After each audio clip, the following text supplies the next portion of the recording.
What up? What up? What up? What up? What up again? How's everybody doing? It's your boy Mike Robinson, and this is another episode of Let's Take a Walk. I hope everybody is having a great week so far.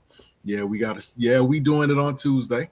Today is a special day for a special individual who is on probably if facing me. It'll be on my right, left, whatever. I don't know. This young lady is a recording artist. She's an entrepreneur. She is a teacher, a counselor. She is, just a woman of the people. You know, to know her is definitely to love her. She is a sister of mine, a friend of mine, and I'm sure many of you recognize her. Being one of the forerunners of the neo soul gospel scene. This is Miss Lisa McClendon. For those of you who may not be familiar with Miss McClendon and her movement, I'm gonna give her a moment to kind of reintroduce herself and just give a little background of who she is and some of the things that she currently has going on. I don't want to let the cat out of the bag. I'll let her do that. So with that being said, Miss Lisa, you have the floor. I feel like Jay-Z, allow me to reintroduce myself. Hey everybody, I'm Lisa McClendon, recording artist, arts and health practitioner, mother, sister, friend. I'm just excited to be here and talk about this new documentary that we are, that even my brother, Mike Robinson, is a part of, The Other Side of the Spotlight. So thank you for having me and thank you all for being here. Yes, ma'am. So let's just jump right in. You mentioned the documentary that I was honored to be a part of and in. Why a documentary and why now? It's a great question. So you know what? And so you're the first person that I've shared with this in an interview. So you're special. So this documentary it's accidental and on purpose. So it was an accident for me, but it was in God's plan all along. So several years ago, I was called to do a virtual talk with some students because we were going through COVID and people weren't quite able to come in the school system. So I got this message on LinkedIn, would you speak to these students? And I've been working with students for a very long time. And one of the things that I know is that sometimes it's very hard to get their attention when you are directly in front of them. Now you're wanting me to get their attention through a screen. Right. So I had this idea, instead of just talking at these students, let me just put my life story in a amateur documentary. And so I told the story, had my little backdrop, had my pictures, had little inserts, and it was a huge success. They called me back and was like, we have had so many speakers speak to our students, and these kids never pay attention. They actually paid attention and they were interested. Thank you. And I shared the documentary with my mom, and she's like, "Oh, that's so good, Lisa." And I moved on. And almost a year later, my mother messages me and says, "Hey, whatever happened to that documentary?" And I'm like, "What do you mean?" She said, "Why don't you post that?" And I was like, "Because it was for kids. Like it wasn't really anything for me to put out." So long story short, ended up posting it on LinkedIn and on some social media platforms. And I just started getting DMs from investors that were like, "What are you doing with this?" And I'm like, telling them the same story. And people just started trying to bid for it. But there was one person, she put her money where her mouth, she stopped talking and she beat everybody to the punch. And that was Jana Parsons. And she got on the phone with me and she sent the contract over. She sent the money and said, "Let's get to work." And the rest is history. And it went from just a light story told to students, to it evolved into this. Because when we went this route, my director, Tonice Evans, which you got a chance to meet, she was giving me the secret sauce to a great documentary. And she was like, "Okay, you're going to need to pull in people that know you to make this story what it is. And so call people like yourselves and the young ladies, Lolita and Mola that I've sang with before, and the other appearances. I don't want to give everything away, but the other appearances, um, people just started telling stories that I had forgotten about, and then it just became this huge thing of healing, and it went from that to just something else. And I'm just, it was always God's plan, but again, it was an accident for me.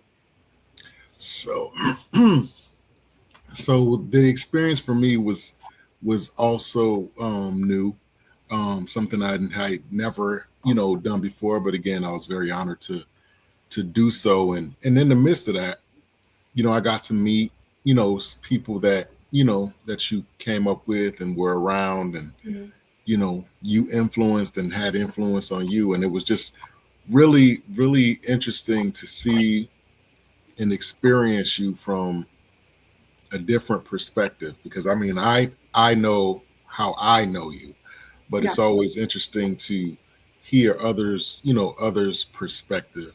right. um One thing, although everybody kind of had, it was a diverse group of opinions and Yeah, perspectives, yeah. one thing was very consistent through for everybody that I spoke to, Hmm. and that was just your humble heart, like Oh, very you know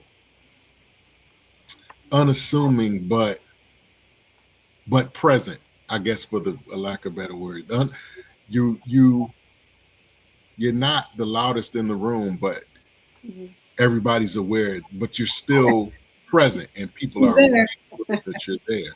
And that's very, I've used this only a few times before, but you are, what is it called? Extraordinarily regular. Oh, So okay. what would you attribute that to? Or what do you attribute that to? I think that has a lot to do with my upbringing and the community that I was raised in. Being a small town girl from Palaca, Florida, being raised during a time where there was no social media, there were no cell phones until much later. For me, I believe being raised in that type of environment keeps you grounded. I think everybody who came up with us and came up with myself, even though you were a transplant, but for those that came up with us, I think all of those individuals that are successful in their own right are Mhm. grounded, and I would probably say extraordinary regular, because we grew up in a place where you weren't supposed to make it. Right, right. Like, who would have known that the world would be what it is today? Mhm. I mean, I look at Palatka now and I'm like, I see stuff that I would have never thought I Right. saw Palatka, but the power of the internet and all those things that are being introduced to us has changed the game. But for years, my entire childhood, all the way up until a young adult, we didn't have all those things. So I believe those things, being raised in that country environment, definitely keeps you grounded. Definitely. Absolutely. Um, again, the experience for me was very very unique and very inspiring. But you kind of touched on it in your previous introduction.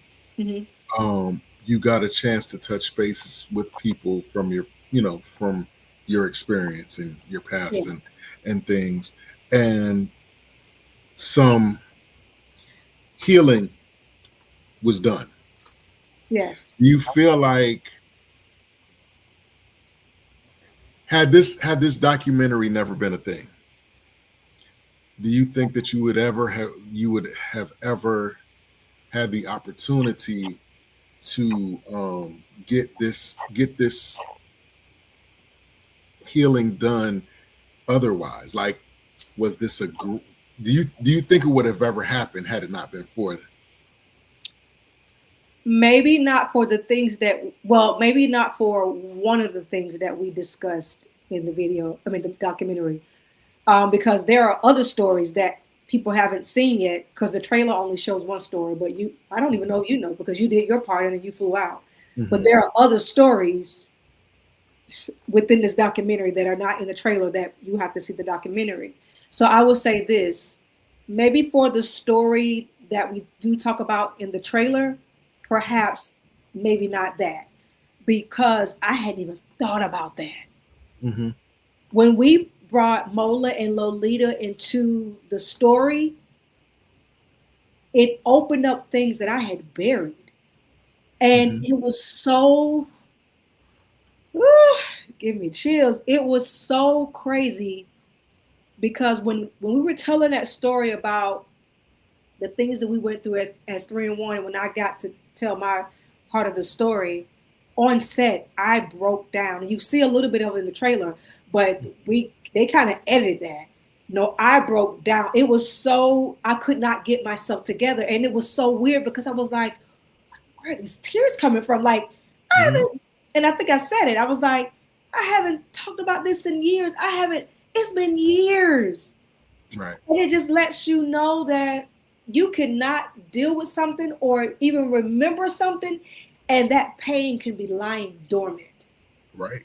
That Right. pain can be lying dormant, and I didn't realize that that pain was lying dormant until we talked about it. And when I talked about it, it's like that thing gripped me in my throat, and I was just like, "Oh my God, I would never have known that I wasn't really over that." Like, and then it made so much sense about the way my life went from that point on. I'm like, oh, like so. Yeah, so there are a lot of things that I have healed from, but we all have. Most of us have several different scars from different stories. I have scars on my legs from different things as a kid, playing, accidents, and then certain scars heal. And so there have been a lot of scars in my life that have healed. But because of this documentary, I have been able to heal other scars that I didn't know needed healing. And it's kind of a testament to the actual power of the mind. Like Yes. you can convince yourself of virtually anything. Mm-hmm. Like I saw a video this morning. I watched this. I watch ESPN in the mornings on first take, Mm-hmm. and this guy. They showed this guy. He climbed a 150 floor uh, high rise building with no rope, no net, no nothing. He climbed it all the way to the top, and I was thinking to myself, like, man, your mind has to be like, I wonder, did he ever look down? You know what I'm saying? Like, did he ever think about falling? Did he ever, you know what I'm saying? And I Mm-hmm. think, like to your point, the documentary kind of is a testament to the fact that of how powerful our minds can be when we set out to do something or not do something. Or You not know, do or something. to think of something or not to think of something. Yes, absolutely. Um, how was it for you? Like peeling back those layers. Sometimes painful, sometimes shameful, sometimes anger. You know what I mean? Like, did you feel yourself going through a gambit of emotions during this time? Like yeah, like you said, there were things that you hadn't thought of, but how had it affected you, or how has it affected you?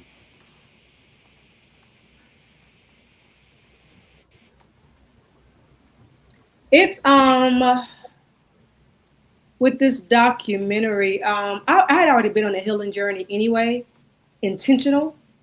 Healing is a big thing for me. It's a space that I work in with kids and in the community anyway. Um, so for me, what it was I didn't feel shame at all. No shame. I think, and it may sound weird, but I think I felt proud because I Mm, remember saying to myself at one point, "Girl, you done been through some stuff that you forgot about, and you survived." Like, and I literally said this out loud. There are people that have gone through what you've gone through and even less intense and have taken their life.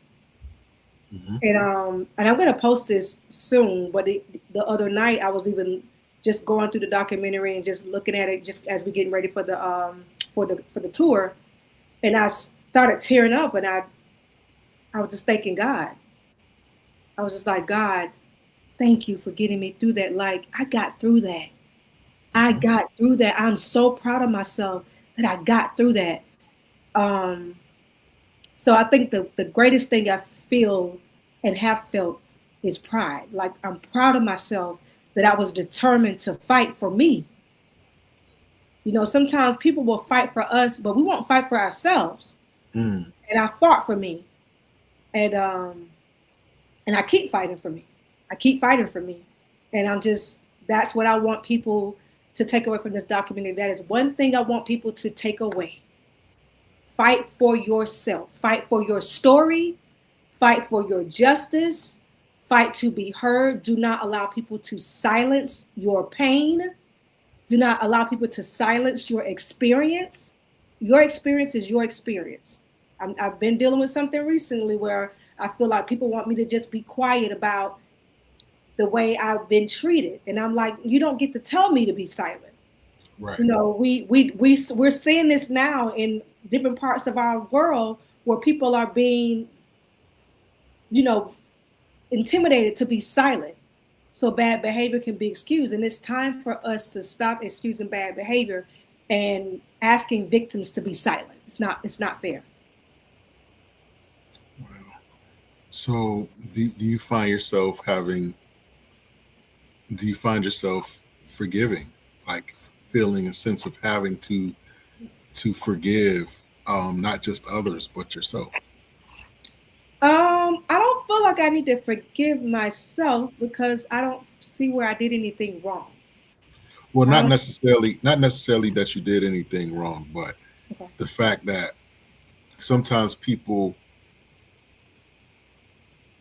feel like it's they're responsible for others' decisions in regards to them. Like, oh, I shouldn't, I could have I could have stopped this from happening, but I let it No, happen. no, Or, you know, okay. no. Not no. There's one particular story that is in the documentary. Absolutely not. Was never. I had no control. Then the other story that is in the trailer, I had absolutely no control over. I was young. I didn't know. These were adults. You know, the adults should have known better, and they did know better, and they didn't do better. So no, there's nothing for me to forgive myself there. Mhm. There is one story that's closer to the end. I don't think I wouldn't say forgive myself, and I think only because I learned this in therapy. Well, it wasn't a therapy session; it was one of my coaches at the time. She said you could only do what you know to do when you do what you do. Mhm. Like you didn't have the tools to do anything different. So Right. instead of forgiving myself, what I have learned is to give myself grace. So when I reflect on things like that, I'm like, no, no, no, no, no. Give yourself grace because you didn't know. So I can't forgive myself for something I didn't know, but I can give myself grace because I just didn't know.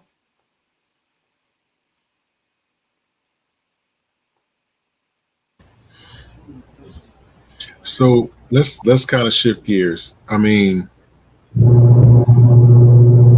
one thing I didn't know was that you were in a group. Yeah, I never knew that. I yeah. always assumed that, you were, um, completely a solo, type of artist.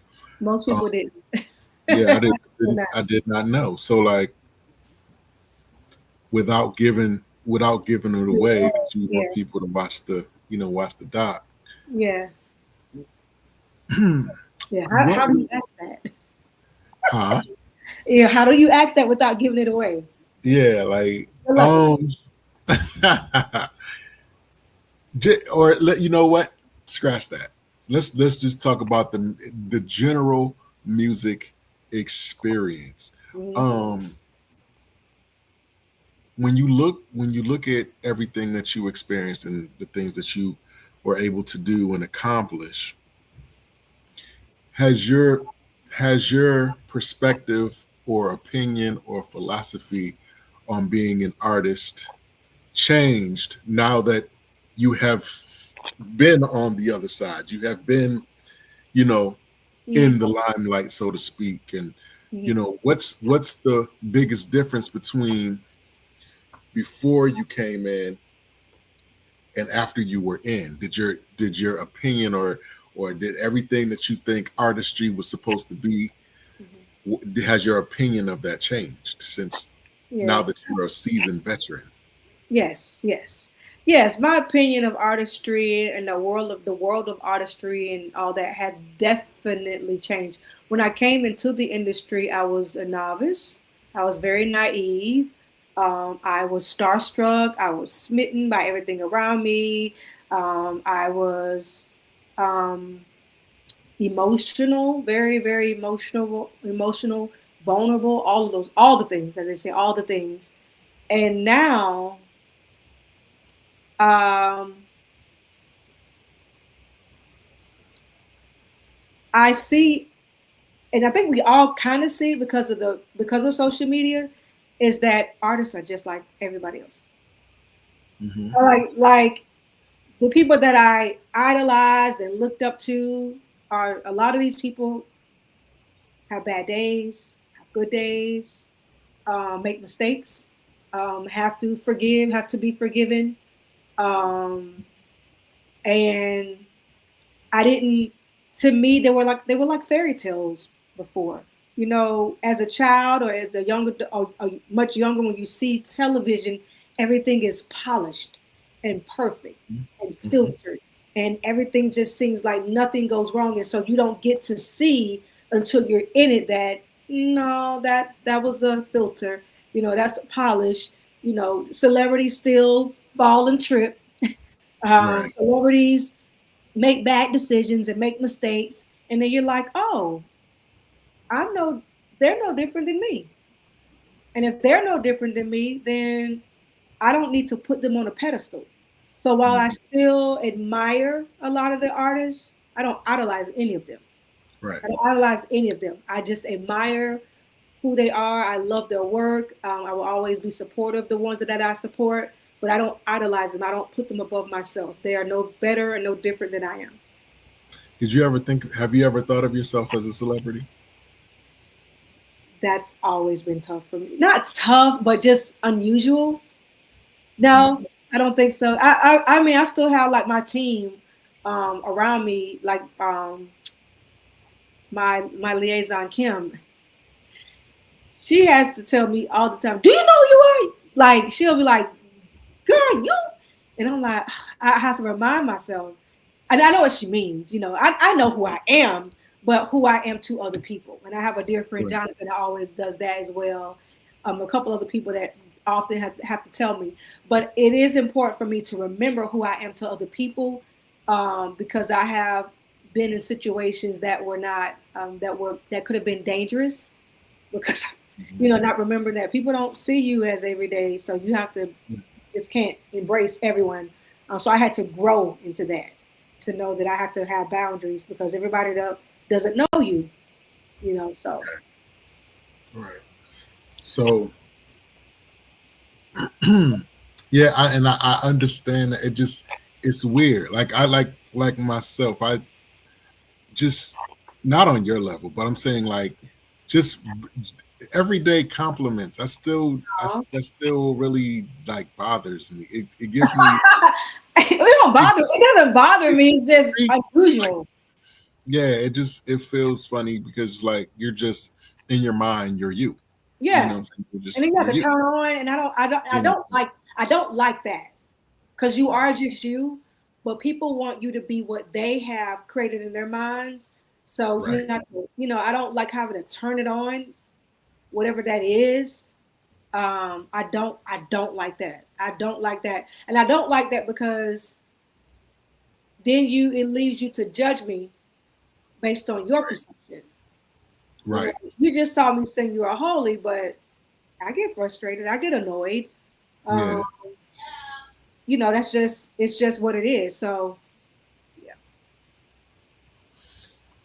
So you were able to and overall just the documentary is something that it's kind of a lost art. You don't really see it Mm, as much anymore. And being an artist, that's kind of the things that I love to watch concert videos, and I love to like Ah, see behind the scenes stuff, and mhm. like certain stuff. Like I watched the commission Wow. DVD over and over and over and over and over again.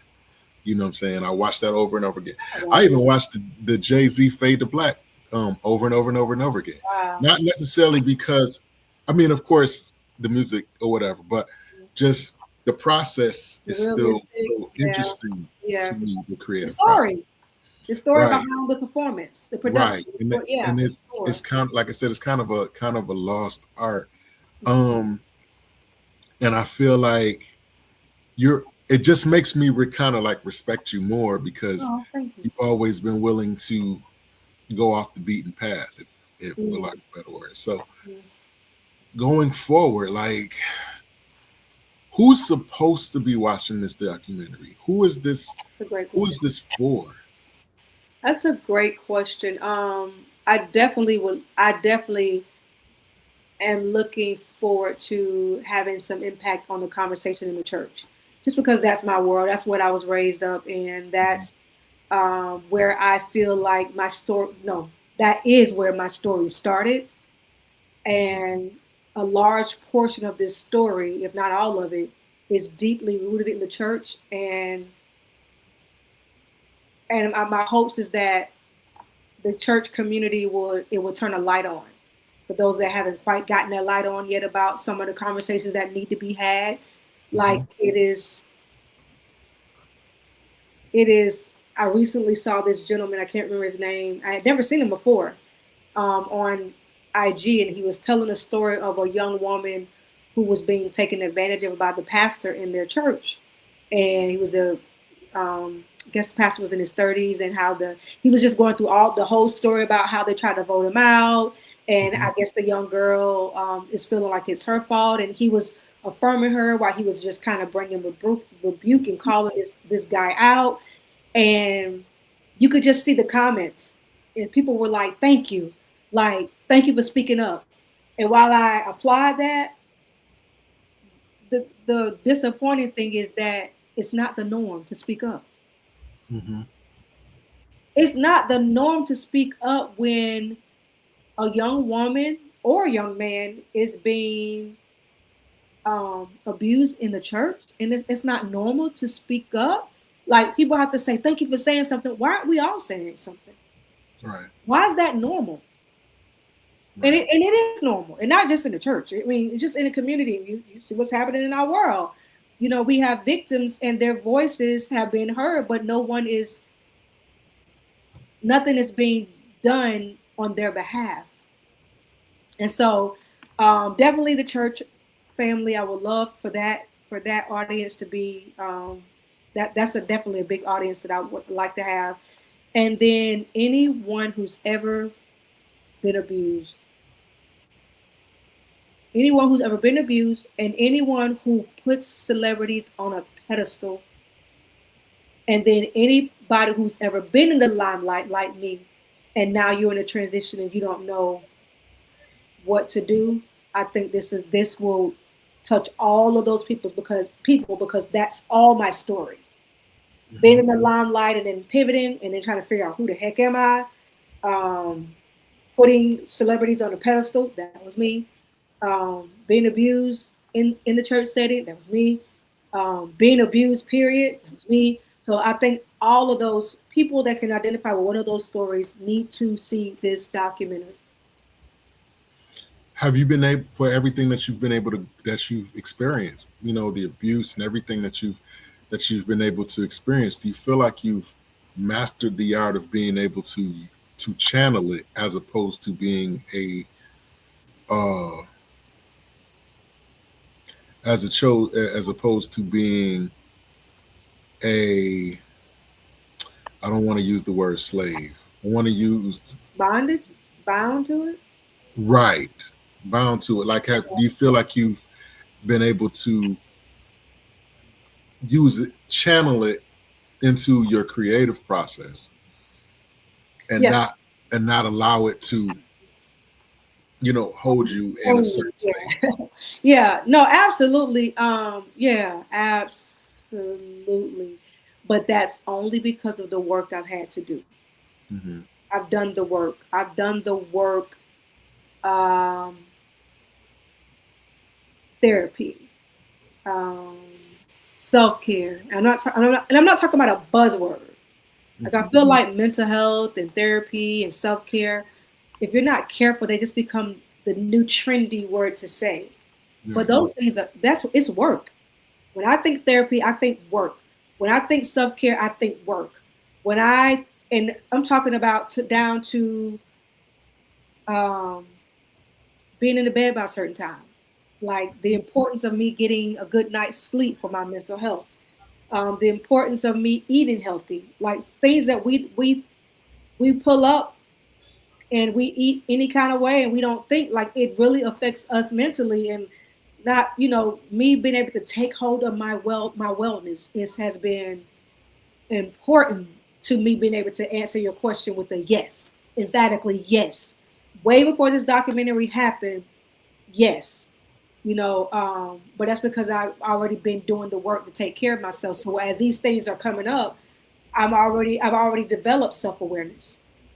I think that's one of my strengths is self-awareness. I can get up and start walking and I can tell when something's wrong. I can tell when I'm off and I'll stop and I'll sit and try to figure out why am I feeling off, what's going on, because I'm very connected to who I am and I know me. And then I don't just ignore me anymore like I used to. Sometimes we'll feel stuff in our bodies and we'll just keep going on, or I don't keep going on. I slow down, I check in because I deserve it. And then the people that love me and the kids that I serve, they deserve the best of me. So I have to do the work so I can get the best of me and I can give the best of me. That's an amazing answer. Were you doing therapy during the whole building of the doc? Were Oh you in yeah, therapy at that point? I've been in therapy for the last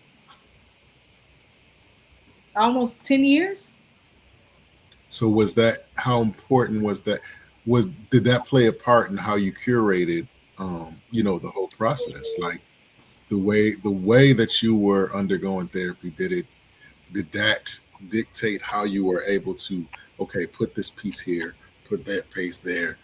I need this person, and that person. This is the story that you know what I mean? Like how. Oh, I don't know. I'm not sure. It just felt right. Like I left the placement of the stories in the hands of the production team, the post production team. Big shout out to our editor Will Thomas. Amazing. And as he would send me the edits, I could just feel what needed to be changed. Mhm. Um, did therapy have a lot to play? Perhaps in the sense of one of the things that I have been able to grasp in therapy is perspective. Mhm.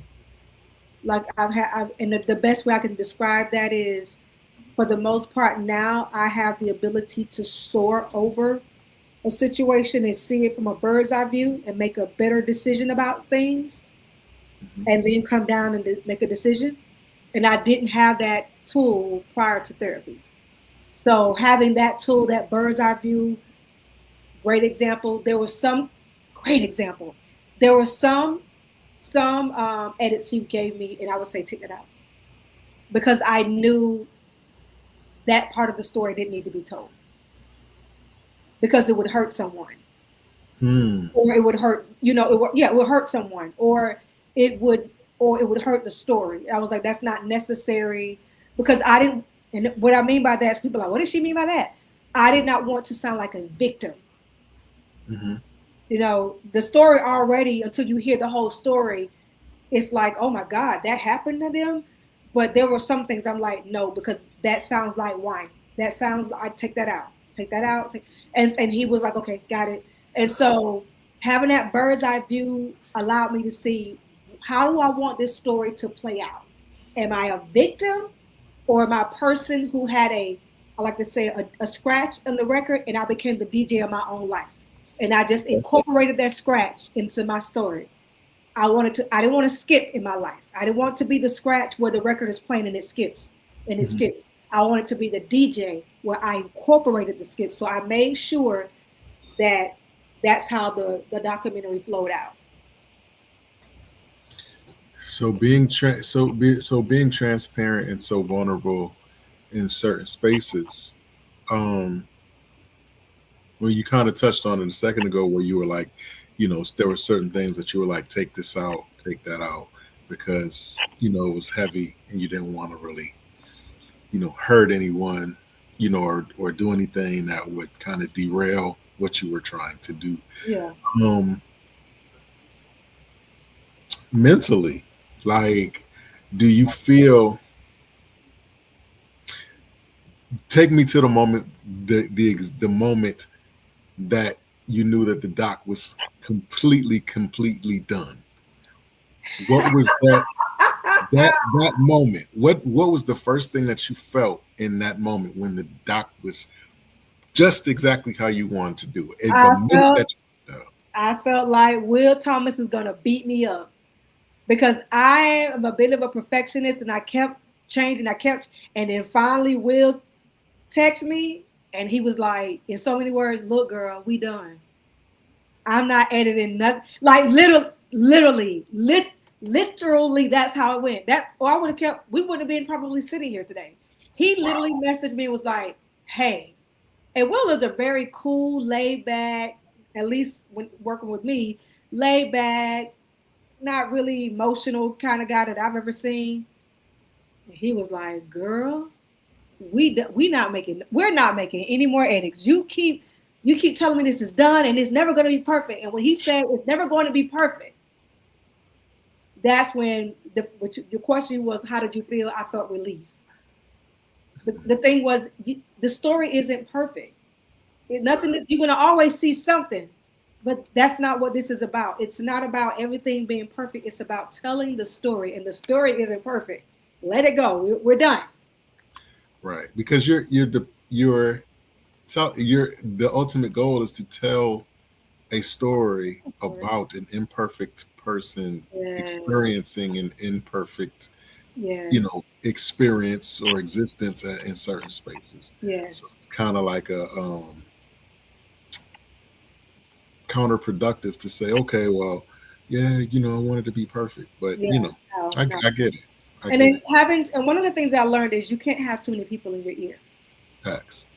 because you got all these creatives and people that love you and they want it to be great. And this person says, "Well, do this," and this person says, "Do this," and this person, and it's like what I've learned going forward. If I ever do this again, I would just have maybe two people on board, maybe three, and that's they all have a different purpose. The investor, like Jana, her input definitely mattered because her money backed it. Then maybe my number two, and then maybe one other person. But the final say was going to be me and the investor. Understood. So tell me. So let's shift gears a little bit. Let's talk about the music. Yeah. So for There for music? Is there music? Hmm. right. So for a while you kind of laid low on the music, on the creative side, and Mhm. so now you find yourself back in this creative space. How hard was it for you to mentally get back into the groove of creating and recording and doing that whole process again, starting that whole process again? I think the hardest part is time Hmm. because I do run a nonprofit. My nonprofit is Yaya's Village Expressive Arts Community. And I also work with another nonprofit where I teach resilience and wellness to a bunch of people. Teaching directors how to properly and successfully um, support their students. So for me, when your time is limited because you're stretched, it can weigh heavily on the creative process. So I have to make space to be quiet. So that's like first thing in the morning, grabbing my chair, going out because we live on a lake, going out and sitting by the lake and breathing and no phone and what I like to call the white space, because that's what we create. We create in the white space, the white noise, when there's nothing going on. Otherwise, it's fighting with everything. So I have to get in places where it's quiet, and it's not creativity can't compete against distractions. Right. So I would say that's the main thing. It's just the time, just trying to navigate time. And what are you is the creative space of the music congruent? I'm using big words here. um is the mode of the music that you're creating, is it congruent with what you've been able to express within the documentary? Do you find Yes, that it's parallel, or yes, is it totally yes, and yeah. and I was concerned about that at first, but then it's as the documentary was coming up to life, the song started coming out. Even today, another song came up. I was like, "Ooh, let's go!" So yeah, the songs are definitely aligned with the documentary. And again, the documentary is not all darkness. I mean, mm-hmm. the trailer shows definitely a dark side, and there are more dark sides in the trailer. But there are some light moments. There is the funny, getting the opportunity to know me in a light that you may not know because you're not family or you're not a close friend like you are. So there are definitely light moments, and we definitely wanted to make sure we highlighted the light moments because that's a part of my story too. Right. You know. Mhm. Mm-hmm. Yeah. So do you and these are this is going to be like overall industry type questions. um with everything that we're seeing here currently with AI and that whole, and that whole thing, just trying to get a grasp on that. Um, has that affected you creatively in this, from a standpoint of like, do you ever think about, I guess what I'm asking is, do you think about what people like, or do you just, are you just the type of person that just creates, and what it is what it is? Do you ever give concern to like what's trending at that time, or what you think people might want to hear? You know what I'm saying? A certain sound or a certain rhythm or a certain style. Like, is that ever, does that ever concern you at any point in the process? It's usually not a part, not in the process. Not Hmm. in definitely not in the process. Usually an afterthought after I've written the song, because I'm a person when I hear the music, words come immediately. Like they it always happens that way. Usually, for the most part, words come immediately, and I have to start recording immediately. And then when I'm done, I may go, "How's this gonna go over?" You know, is this So I may have that conversation. But something I learned, I want to say, J. Cole said it. Hmm. He was just talking about how you have to just create art and don't worry about what people think, because one person may think this is amazing. The next person may think it's trash.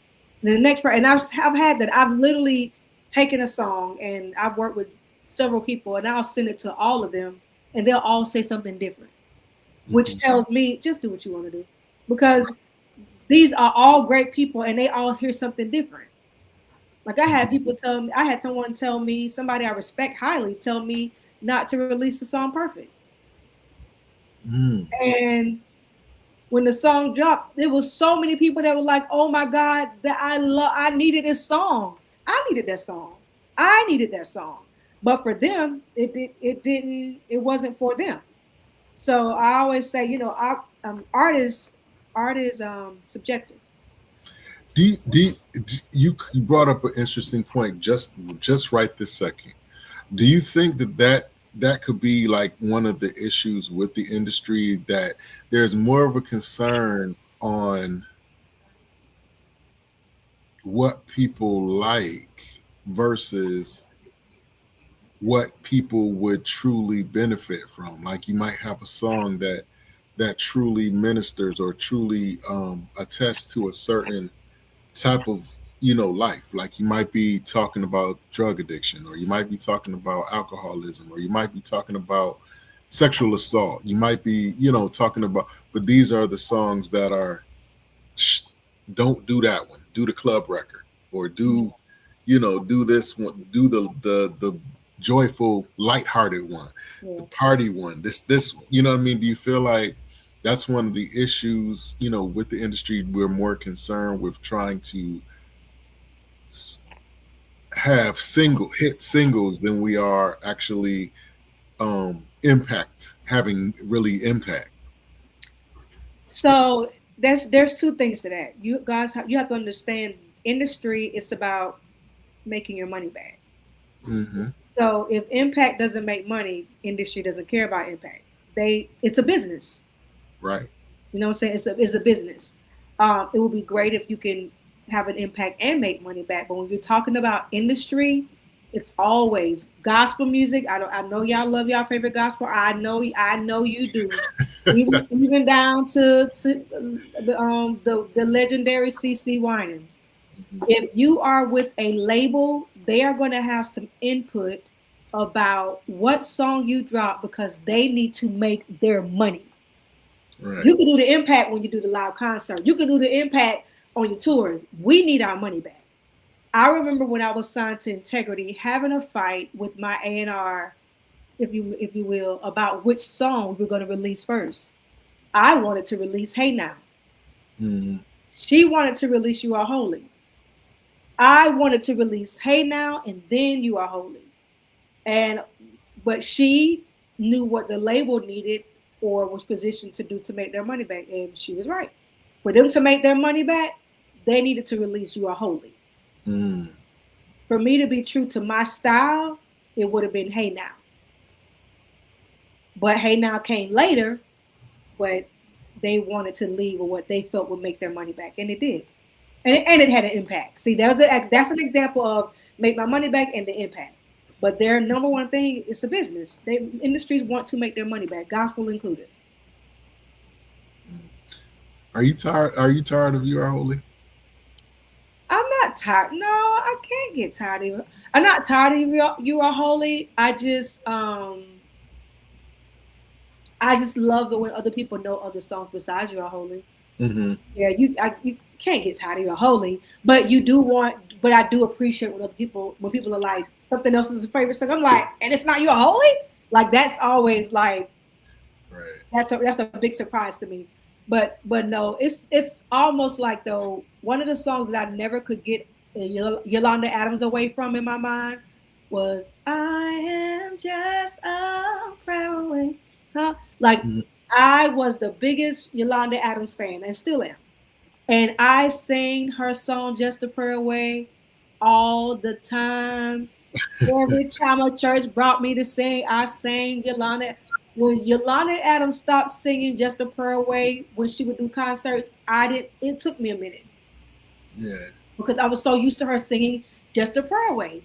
But if we wouldn't have let her break out, we would have got I open up my, which is her biggest hit. But Mm-hmm. we had to let go Just a Prayer Away. So I think the time is gonna come where people are gonna have to expect me not to sing You Are Holy if Mm-hmm. they're gonna allow me to have other big hits. Like Yeah. y'all owe that to me. Okay. Y'all owe me Okay. that. Like stop playing with me. No, but no, Okay. I'm not. I'm definitely not tired of it. But I just want people to know that there are a whole lot more songs than just You Are Holy. Mhm. So so overall, do you feel like you have a sense of who you are? Like, do you, because you do so many things and you pour out and you pour out and you pour out, and you are so many different things to so many people. You're different things. You know what I'm saying? You're a mother, you're a sister, Mm-hmm. you're a teacher, you're a Mm-hmm. counselor, you're an artist. You know what I'm saying? Now you're producing, you know, film and video content.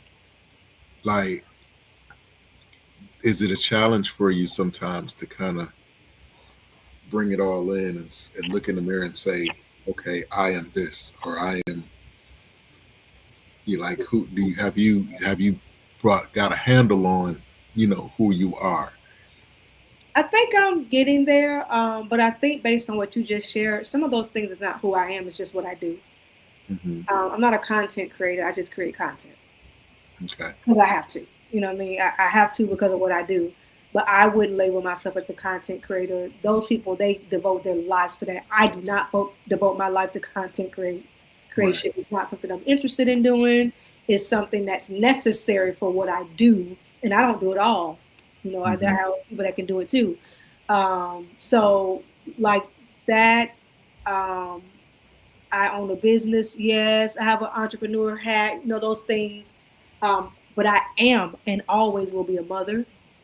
But my mothering looks different because my children are adults now. Hmm. You know, so my mothering looks different. I'm a mother. I'm a daughter. Um, and the older I get, the way I am a daughter to my mom looks different. The way I'm a daughter to her now is different than the way I was to her 10, 20 years ago. Even 5 years ago, I'm so different. So I think as seasons change, I just adjust, and it's not really overwhelming. And I would say I've been settled in that probably, believe it or not, within the last 6 months. Prior Wow. to the last 6 months, I was still kind of like, okay, God, what the heck am I supposed to be doing? I mean, I'm doing stuff, but this is what I'm supposed to be doing. I think Right. I kind of got a handle now on what I'm supposed to be doing and who I am, and I'm good. Right. So tell me a little bit about the tell us about the tour. Tell us about what Yes, all's going into the tour. Let's get into. sure. So the tour is the other side of the spotlight documentary and concert tour. Hmm. What it is a pre-screening of the documentary concert featuring new music that supports the album and a fireside chat on mental health. So we are having a conversation about mental health. We'll have expert panelists that'll be joining me after the premiere of the documentary and after the concert. Some of our stops will have VIP session where people can come and view some of my art. Some of the photos that speak about my life. Um, some network and mingling, but we kick off April the 11th in Miami, and then we will be in Tampa on April 18th. We just had new um, stops added, which include San Diego is being secured now. They reached out to us I had a connection there, and he came up. He's like, yeah, we got to do this. So San Diego, Carolina reached out, Charlotte. Um, Rhode Island. We just secured Rhode Island. Rhode Island. That's crazy. Well, Rhode Island, and then New Jersey, and then we're hopefully will be in Virginia as soon as somebody will get their stuff Yeah. together. Yeah. So we're still adding stops. So, but you got to get in quick because we're stopping. It starts on April 11th, and we're shutting it down on May 23rd. So, and May 23rd is going to be Rhode Island. So, just count the days, the weeks in between. You want to go ahead and just lock us in. But we're making these stops, and we're excited to make these stops.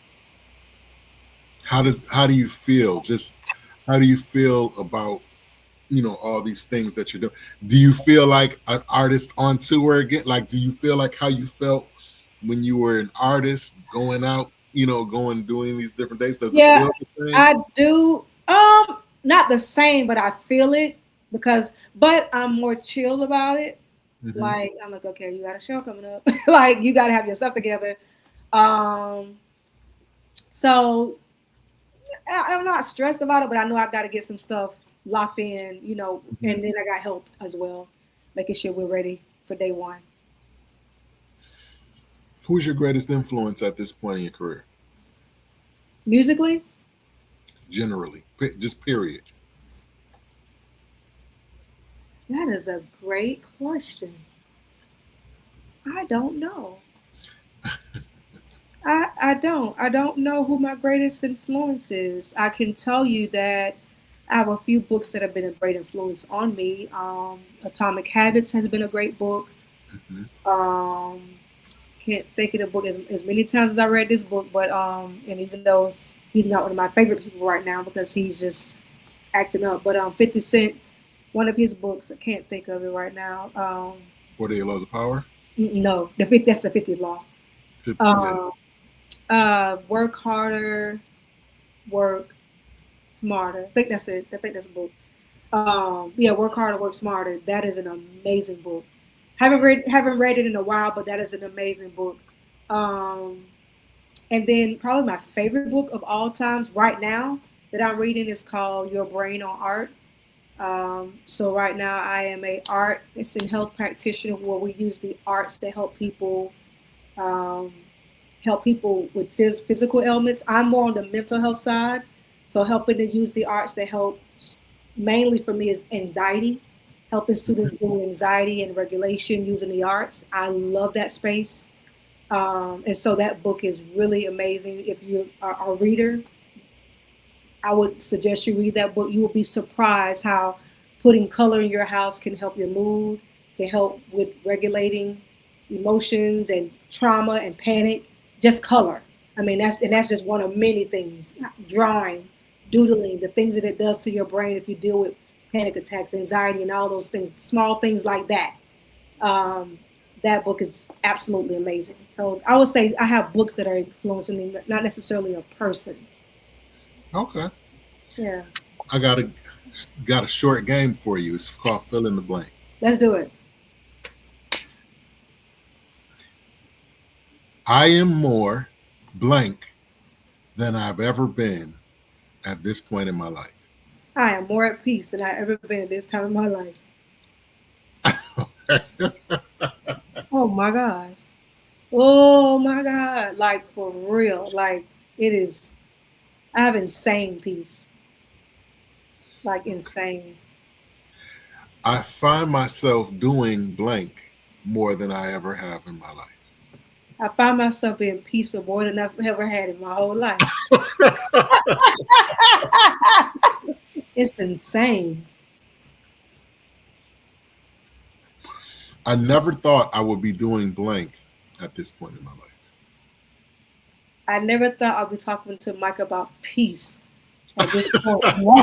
No, at this point in my life, I never thought I would be, man. I never thought I'd be working with kids to this in this capacity.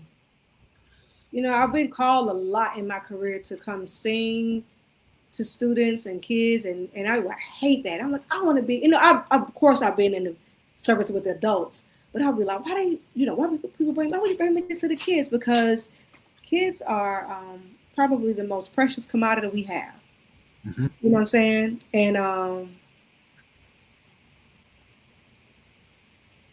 And it's just, I'm honored that I get to be trusted with this generation, and I love it. I didn't appreciate it before because I felt like it was a slap in the face because of maturity, and now I Hmm. know better, and I'm just like, wow, God, thank you that you trust me, you know, with these babies, and I just never thought in a million years that I would be doing it to this in this capacity, and that I would love it, and I absolutely love it. Okay. Last one. People would be surprised to know blank about me. Ooh, because I'm usually pretty transparent. No, people would be surprised to know. Dang, that's I. You know what? Well, I don't know if they'll be surprised, but I love to binge watch documentaries. So You this love is to a binge new watch? documentaries. So this is Oh, a new documentary. for me. You Yeah, know yeah. what people be surprised to know that I am. Oh, that okay. That I. Two things. I love history, particularly Black history. Like I love just watching history about just the Black experience, and that I love that I love reading. It sounds so weird, but I love it. I love reading research studies, like research papers. I will literally find a study, and I would just read all the statistics. I will read the findings. I will read the results. I will read about I just read about. I love understanding. You said it earlier. I love understanding the why behind things. Right. And Mm-hmm. so for me, just being in this space, I love knowing the science behind why, how and why things work. So I'll sit and read a neuroscience study and just read it like it's a book, just so I can get the backstory as to why our brains work the way. Why do people do the things they do? I love that kind of stuff. I think that would be surprised people to know that about me. Okay. I have two final questions. Um, if you could have it your way Mm. tomorrow, Oh my right? God. What would this whole what would the Lisa McClendon experience, the other side of the spotlight, I mean, in its totality, the music, the doc, the mental health stuff, in its totality. If you could have it your way tomorrow, what would it be at its peak? And I'm talking like, impact. Where would it, maybe locations? Where would it be? Like, would it could it morph? Would you want it to morph into something else? Like, Yeah. what would it be? What would it be at its peak if you could have it your way? At its peak would be getting endorsements and sponsorships from major mental health organizations, organizations that deal with students, being able to speak at, I can see myself speaking at major colleges like Howard University, Spelman, shoot, bring me to Yale, bring me to Princeton. Come on. But I can see myself speaking on huge stages. Come on, Oprah, give me a call. Um, Tamron Hall, give me a call. Just being able to be on, because I know my worth.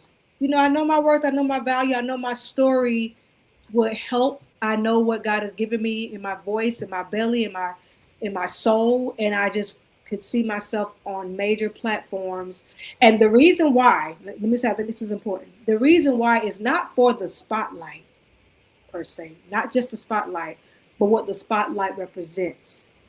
The spotlight represents um, exposure, being seen, um, people access.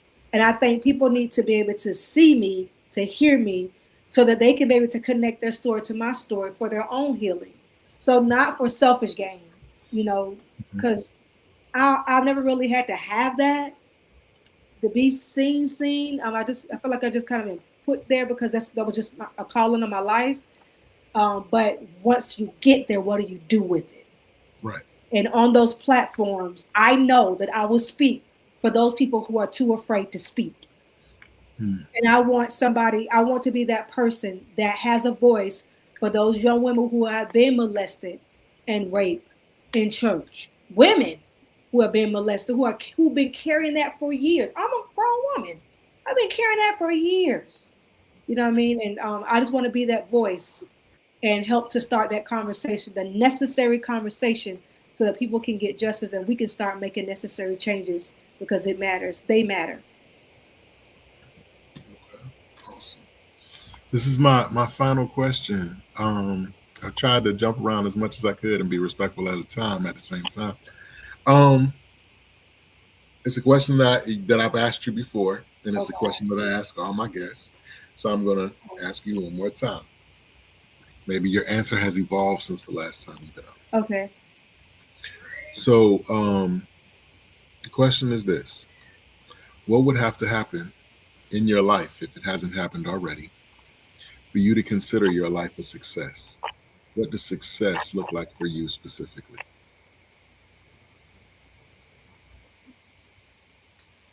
Success. Do I have to answer all that or just answer the last one? Yeah, just the It was last like three questions. whichever section you like to What plot. success looks like to me, and I know I made a joke about it, but I'm so 100% serious about this. It doesn't matter how much money I have. It doesn't matter where I live. It doesn't matter who my friends are. It doesn't matter about the environment in which I navigate. If I don't have peace, I have nothing. It reminds me of that the part in the Bible in Psalms it says, and he will lead me beside the still waters, the peaceful waters. He will lead me beside those waters and restore my soul in pieces where there's restoration. People have had millions of dollars and killed themselves. People Mhm. have lived in mansions and blew out their brain. People have had the best support system and people that love them, but they could not figure out how to tap in and love them and love themselves. Mhm. So knowing that I have this piece, while there are things that I want to achieve still, and I'm excited to achieve, and things that I look for, my first of many things. If God said it was time for me to go today, man, I'm happy. I mean, I have moments where I have to, get myself together, but my overall summary of who I am is peace, and to me, peace is success. Period. Because I haven't always had this. I know what it feels like to live in darkness, and now I know what it feels like to live in peace, and now I can compare, and I'm like, oh, so this is what it looks like. This is what God said. Oh, I'd rather have this. Okay. Yeah. So at this point you're just doing screenings. So the average Joe can't go on YouTube or can't go to Netflix or can't go to Spotify or somewhere and or watch this documentary. Um, is there a way or is there a space where they can find an itinerary or just or how can they get in touch with you if for whatever reason, if they want to collab with you, if they want to sow or invest or find out how to be in the place to see the face, so to speak, and be in the place to watch the documentary, how can they get in touch with you? Sure, you can just email me or email Kim at Lisa McClendon Music at Gmail. For sure, Lisa McClendon, McClendon with two C's. All of our social media pages, Lisa McClendon, I am Lisa McClendon, have the tickets linked if you are interested in buying a ticket right now. The two tickets that are available are for April 11th in Miami and April 18th in Tampa. And then over the next week, we'll be adding the ticket links for the other sites as well.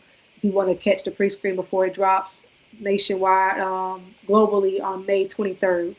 I'm sorry, May 29th. It releases worldwide May 29th. But if you want to catch it before then, grab a ticket and meet us there. Excuse me.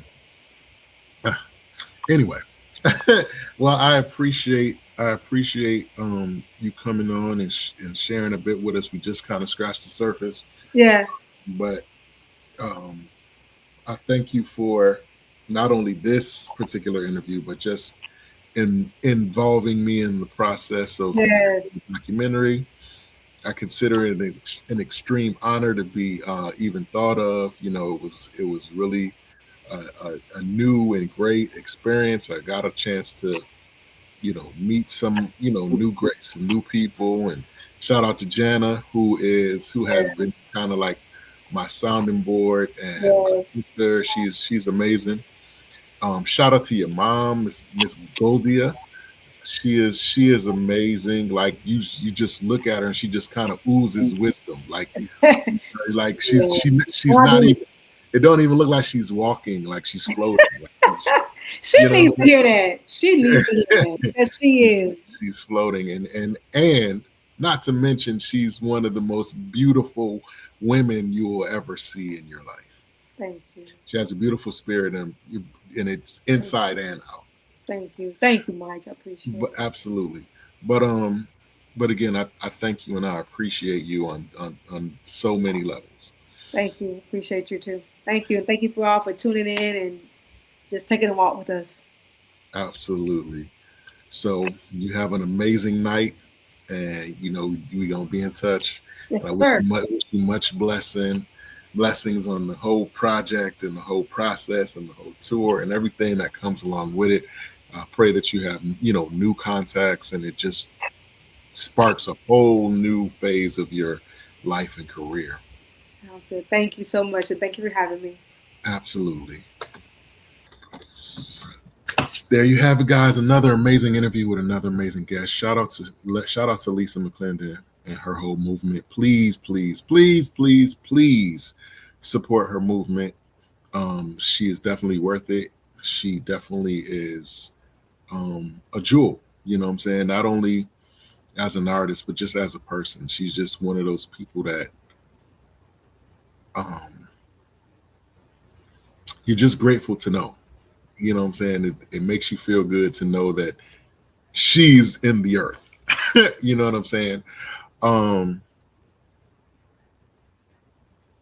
I really, respect the whole process of creating a documentary, and because not just for not just in and of itself, but the fact that you can kind of put your life on display in that way and allow for people to watch and dissect and judge and critique and um, conceptualize and all these different things. That's I listen. That's amazing and scary. But with that being said, as I always tell you guys, if there's something that you feel that God has placed within your spirit, if it's something that you think about, you dream about, you ponder on, and you, whatever it is, the script, the song, a degree, a job, a letter you got to write, a note, an email, whatever it is, step out on it now, because this is the time and you got people that are waiting and their destinies are attached to your decisions. So step out, do what you got to do, because we need you. All right. So not to talk y'all to death. Thank y'all for watching. Thank you in advance for the ones that will watch the playback later. I appreciate y'all. So with that being said, I'll see y'all later on this week when we have another amazing guest. Let's take a